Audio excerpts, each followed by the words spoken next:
Alguns relatos têm apontado para a possibilidade de que os egípcios antigos já conhecessem a eletricidade. E isso não é impossível, já que recentes descobertas na Mesopotâmia demonstraram que por volta do século V a.C. já se conhecia a galvanoplastia, isto é, banho de estátuas de prata com ouro através da eletrólise. E isso corresponde às estátuas achadas, assim como o famoso recipiente encontrado nas escavações das colinas de Hadua, no Irã, pelo arqueólogo Hillel Kohn, em 1938. O recipiente em questão foi feito de argila clara, com a forma de um jarro. Em seu interior encontrava-se um cilindro de cobre de 26 milímetros de diâmetro e 19 centímetros de altura, e dentro dele havia uma vareta de ferro apresentando restos de um antigo revestimento de chumbo, sendo que sua antiguidade foi marcada próxima do ano 227 a.C.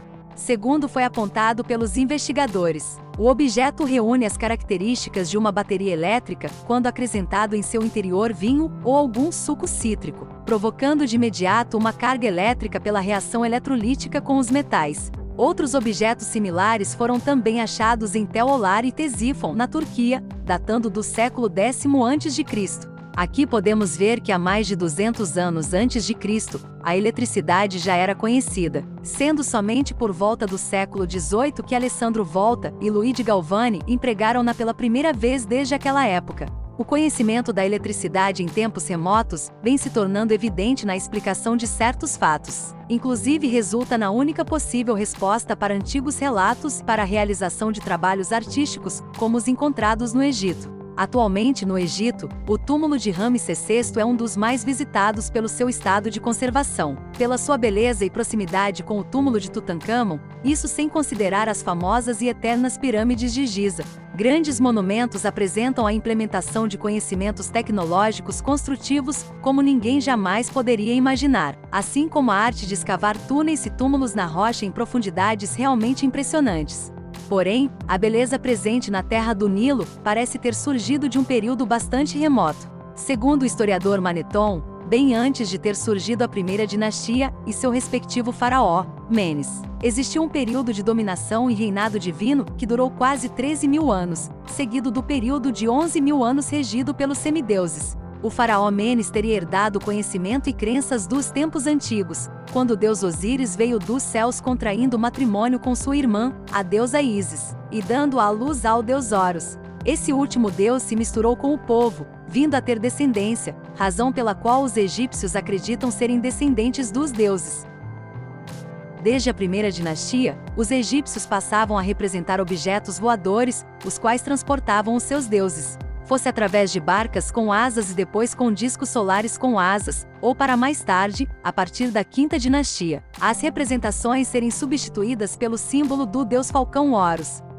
A presença desse tipo de representação é uma constante em todos os túmulos. Na maior parte desses túmulos, foram encontrados textos de livros sagrados, em forma de papiros abertos, pelos tetos e paredes. E é precisamente no túmulo de Ramsés VI, onde o número de textos é maior. Os hieróglifos explicam que as almas dos defuntos viajavam ao distante país Amenti, situado a oeste, de onde vieram os deuses ou os primeiros viajantes, e onde ressuscitariam quando chegasse o momento.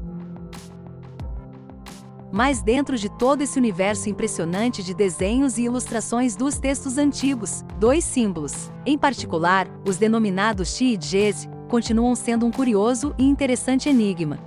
A forma da coluna J lembra os isolantes de vidro dos postes de iluminação que sustentam cabos de alta tensão. E se juntarmos o signo de Ti, teremos o que parece ser uma lâmpada. O uso de lâmpadas elétricas explicaria o brilho constante do farol de Alexandria e como eram feitos os interiores das pirâmides. Numa sala subterrânea do Templo de Dendera, próximo ao delta do Nilo, existem vários desenhos em baixo relevo, os quais parecem representar com luxo de detalhes lâmpadas ou ampolas de vidro com filamentos internos para iluminação. Em algumas das galerias subterrâneas podemos observar perfeitamente esses desenhos, mostrando ampolas com filamentos internos ao modo de lâmpadas, sendo seguras pelas colunas de Gede atuando como isolante ou fornecedor de energia. No desenho, aparece uma fonte de energia unida à lâmpada, deixando claramente ver-se os filamentos internos, onde o signo Ti parece agir como uma espécie de lanterna, sendo portada por estranhos personagens. Todos esses desenhos sugerem a possibilidade de que os antigos egípcios tivessem conhecido não somente a eletricidade, mas também a fabricação de lâmpadas muito antes que Thomas Edison a inventasse no século passado. Explicaria também como puderam realizar as construções de pirâmides, galerias e pinturas, sem ter deixado marcas de fuligem ou de qualquer imperfeição.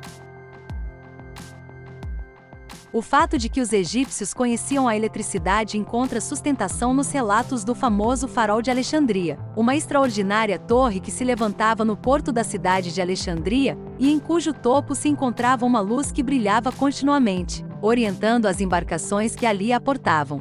Mesmo com tempo bom ou ruim, chovendo ou não, a luz do farol guiava o caminho dos navios, sendo uma luz forte e diferente de qualquer tocha. É o que narra o sábio grego Heródoto. Outro achado, que confirma também a utilização da eletricidade por parte dos egípcios, ocorreu por volta da metade do século passado, quando o pesquisador Augusto Mariette encontrou nas redondezas de Giza algumas peças cobertas por uma fina capa de ouro. Esse tipo de tratamento de chapeado só é possível com a utilização de banhos de ouro por eletrólise. Porém, no Egito não foram achados até o momento os aparelhos que serviram para esse tipo de trabalho.